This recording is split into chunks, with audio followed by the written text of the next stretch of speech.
Toby Gard, cinematics director. Well, I've always been interested in mythology. I think that's fascinating to try and understand why people have such similar myths and sometimes such dissimilar myths. Eric Lindstrom, creative director.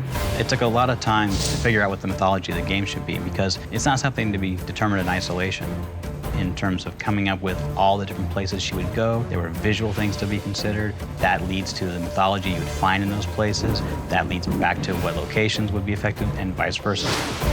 When you look back through the cultural past, there's lots of overlap of cultures prior to the point when we can know about them. We got to dig into Hindu culture in Thailand, we got to get into the Maya in Mexico, and we have all these local cultures, but then a unifying thread that leads her to all these locations is a much earlier mythology that we are saying is the Norse thread, and that was the piece that brought it all together. Various myths use different names, but they all apply to the same remnants of the ancient world.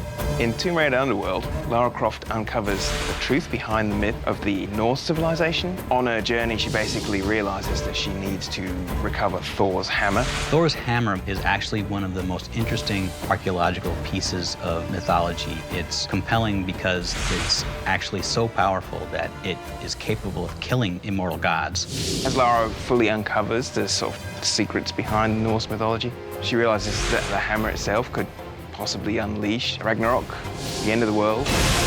Pursuing her own goals is actually putting the world in danger. I need Thor's belt to get his hammer, and I need the hammer to kill a god.